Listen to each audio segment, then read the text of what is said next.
Om Shanti. Morning murli. 24th June. Today is Mama Day. So today Mateshwari Ji's sweet elevated versions to be read in the class on the day of remembrance of Mama. Revised course 15 December 63. Murli. Action is the reason for happiness and sorrow. Action is the reason for happiness and sorrow. Every human being knows that happiness and sorrow in life are the result of our actions. We must definitely have performed such actions previously, for which we have to experience their consequence in the form of happiness or sorrow. So, happiness and sorrow are connected with our actions. Karma cannot be called destiny, means kismat. Some think that it is in their destiny, and so they consider happiness and sorrow to be their destiny. This is like saying that God created your destiny or someone else created it. This is why they say it is in their destiny. However, it is necessary to understand who creates our destiny. God did not create our destiny. It is not that our destiny has been created in advance. No. The happiness and sorrow that people experience are created by human beings themselves because it is human beings who perform actions. This is why it is our own responsibility. As you sow, so shall you reap, is a common saying, and whoever does anything receives the fruit of it. Fruit of it, it is also mentioned in the Gita. A human being is his own friend and his own enemy. It is not said, I am your enemy, I am your friend. No, a human being is his own friend and his own enemy. And this is why a person is a friend to himself and an enemy to himself. He brings happiness and sorrow to himself. So it is clear that a person is himself responsible for his happiness and sorrow. This is why whenever you have sorrow in any form, you try to remove it. When there is fighting or battling going on somewhere, you try to stop it, and sometimes for some there is untimely death in this, and so they have sorrow. Then they think, I don't know why this happened to me. With that force, they then begin to blame God for it. But who did everything that happened to them? The untimely death that took place or the sorrow they experienced in the form of some illness. Did God bring that? All the fighting and battling, all the causes of sorrow which exist in the world, did God create all of that? Did God create all of that? God is the one whom you call the remover of sorrow and the bestower of happiness. This is why whenever you have any sorrow, you remember Him. Even when your body has an illness, you call out to God. Oh God, you remember Him alone at times of sorrow. So tell me, if He has caused you sorrow, what should the one who causes sorrow do? If he has caused you sorrow, what should the one who causes sorrow do? This is also something to think about.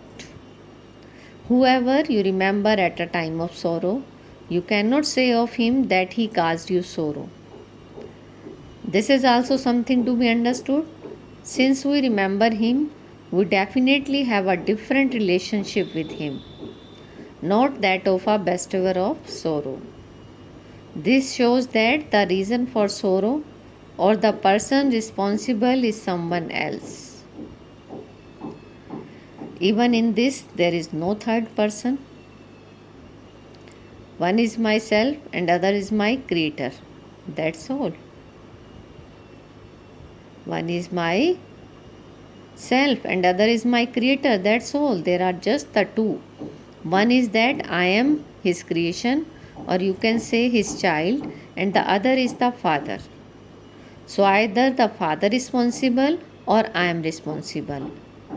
However, when I have sorrow, it seems to be as though that creator has caused me sorrow. Internally, I feel that he is my bestower of happiness. He is my bestower of happiness. It is as though you ask for sport of happiness. Oh God, remove this sorrow. God, give me a long life. Look, people even ask for a long life. Long life, sorrow, illness of the body, any fighting or battling, whatever reason for peacelessness there is, they ask God. Whatever reason for peacelessness there is, they ask God. When a child is not sensible, they say, Oh God, give him sumat. Give him sumat means a good intellect. So they ask him for guidance. When anything brings you sorrow or suffering, they remember him in that suffering and they ask him for anything they want. Since they ask him for something, he must definitely be the bestower of that, and he must be the one who gives us happiness. He must be the one who gives us happiness. It means that he alone has a cure for everything.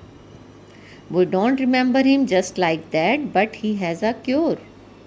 So whatever habits we have, whether knowingly or unknowingly, we definitely remember God at times of sorrow. Whenever anything happens, we immediately say, Oh my God. Oh my God, whether someone knows or not who God is.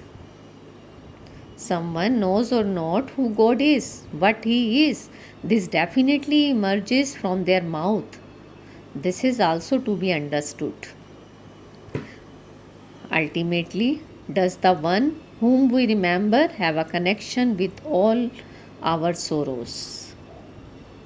Is he a bestower of sorrow, or does he have a connection with giving us happiness? Even our remembrance shows that his work is not to cause anyone sorrow. Even our remembrance shows that his work is not to cause anyone sorrow. If he were to cause that for us, why should we remember him? Why should we remember him? Generally, you would feel angry with someone who caused you sorrow. You would think, I don't know what I should do to him. However, for God, you always feel love, and especially at times of sorrows. Mama is saying, for God, you always feel love, and especially at times of sorrow.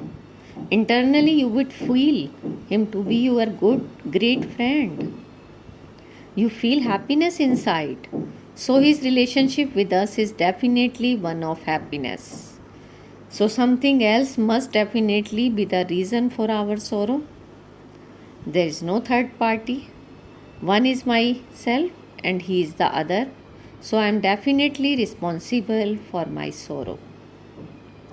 So whatever I am an instrument for, I am the one who suffers the sorrow. I created for myself, by myself. Therefore, this is so senseless.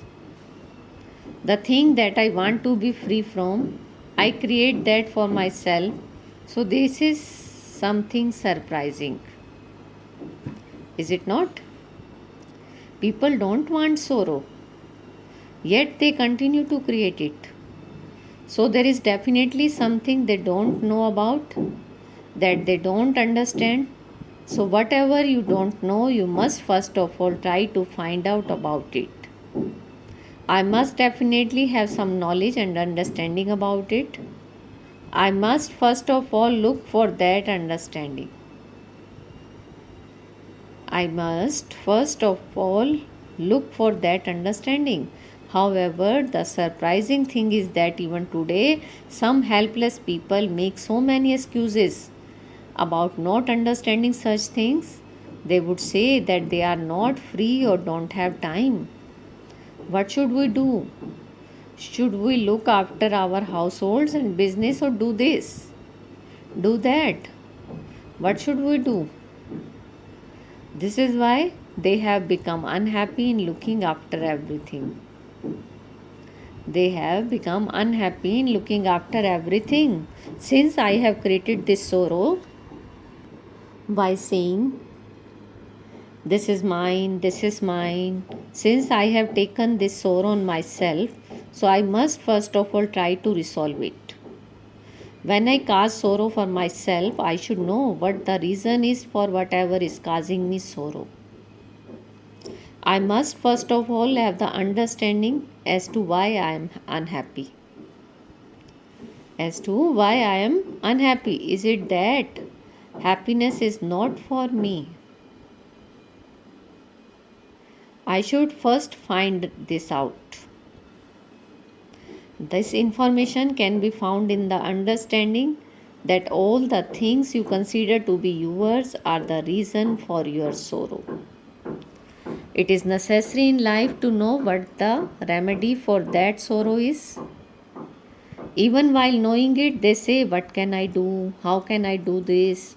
Should I leave my household and everything? So it is surprising the way human intellects work, that even when they are given the understandings, they are unable to imbibe it. We understand these things with experience, and then after imbibing it, we share it with you. After imbibing it, we share it with you. This is something to be experienced. We have definitely experienced it. For this to why we tell you how you can attain happiness in a practical way. How you can attain happiness in a practical way. We have had this desire for a long time. Now that bestower of happiness himself gives us his own introduction. O children, how did you become unhappy? It is your result, but what is it in you that you yourself don't know, and is the reason why you take that sorrow of yourself?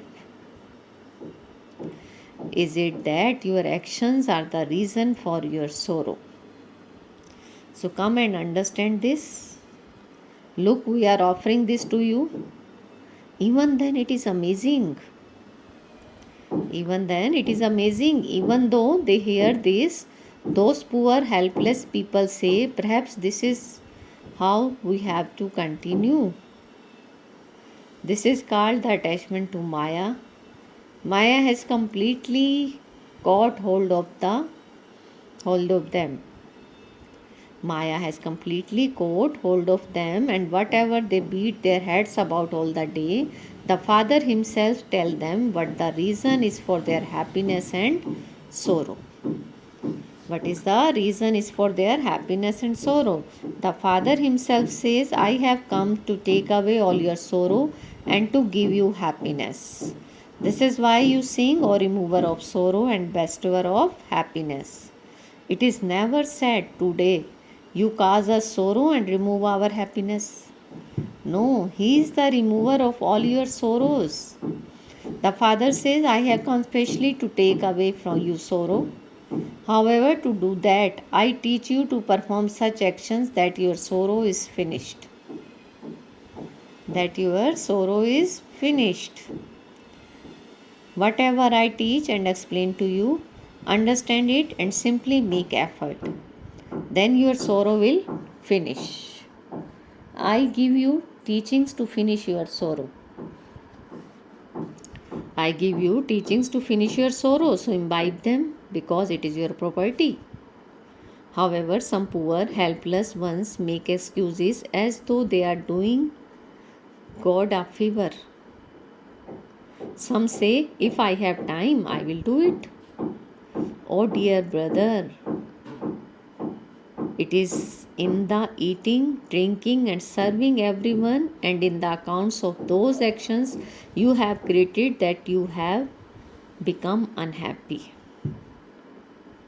On the one hand, you say that you want to be liberated from sorrow, and on the other hand, even though the Father shows you the way to become free from all of that sorrow, it hardly sits in anyone's intellect. In this way, the five vices are called Maya. The five vices are called Maya, but people consider wealth and prosperity to be Maya.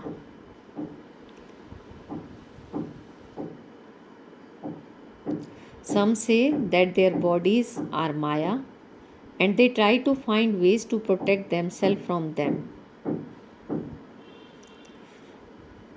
And they find ways to protect themselves from that.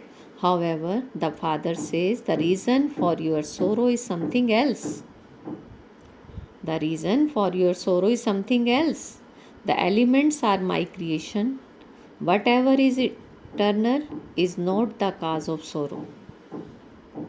You have something extra in you that causes you sorrow. It is called five vices. The vices are not the body. The world is not made of vices. Wealth and prosperity are not the vices. The vices are not the body. The world is not made of vices. Wealth and prosperity are not the vices. Vices are something else. And when these vices come into the existence, all of these things become the cause of sorrow. Otherwise, all of these facilities were the reason for our happiness. For souls, wealth and prosperity, etc., are the reason for our happiness. But because you don't have full knowledge about all of these things, they have caused you sorrow. It is not that the eternal creation I create is the reason for sorrow. No, you cause your sorrow. Something else has developed in you, and that something else is Maya, the five vices. You now have to remove them. People say God gave all of this. If God gives anything, it would be something of happiness. You have put the vices into all of these things and spoiled them. Which is why the Father says, remove these vices and you will become happy for all the time. All of these things have to be understood. You will have to give some time for this. You will have to give some time for this. You have to learn the way to finish your sorrow. For this, you are told to come again and learn something. However, it should not be that you hear all of these things here and when you go out, everything finishes. Some say that all of these things are for senior or elderly people. Is it just the old ones who have to create their lives? It is just the old ones who have to create their lives. The old ones are those who have climbed up the wrong ladder and then after that experience have come down. Instead of that, why not quotation yourself before climbing the ladder and understand how you have to live your life? How you have to live your life. This is why you are given the advice. Understand these things and make full effort to remove the root cause of your sorrow. Understand these things and make full effort to remove the root cause of your sorrow, the reason for your sorrow. We have to understand the right we have over God the Father, who is the Father of everyone, and also claim that right. You must not just call him your Father, but you should come and listen and understand what you have to attain from him. We will continue to make this offer to everyone. Previously too, we were giving the invention and message to everyone. Then a handful out of multi-millions awakened. The same happened. The same happened earlier too, and this is why God Himself said, I handful out of multi-millions know me. A handful out of multi-millions know me. So having come here, you have to understand these things and then talk about them and imbibe them. All of these things cannot be explained in just one day. Acha, to the sweetest children, love, remembrance and namaste. And who sweetest children say good morning, namaste to our sweetest mama. Today's blessing, feel Baba's hand on your head and take blessing. May you be liberated in life and constantly have spiritual intoxication by remaining aware of your worthy of worship form. May you be liberated in life and constantly have spiritual intoxication by remaining aware of your worthy of worship form. The pleasure of Brahman life is in the stage of liberation in life. The pleasure of Brahman life is in the stage of liberation in life. Those who remain constantly aware of their worthy of worship form cannot have their eyes drawn to anything except the Father. Cannot have their eyes drawn to anything except the Father. All the people and all the possessions themselves bow down in front of worthy of worship souls. Bow down in front of worthy of worship souls. So worthy of worship souls are never attached to anything. They don't bow down in their mind or intellects to anyone. They don't bow down in their minds or intellects to anyone, not even their own bodies, relations, possessions or sanskars. They never tied in any bondage and constantly continue to experience the stage of liberation in life. Slogan: true servers are instrument and those who have humility.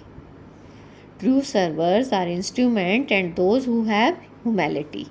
Om Shanti. Thank you, Mama.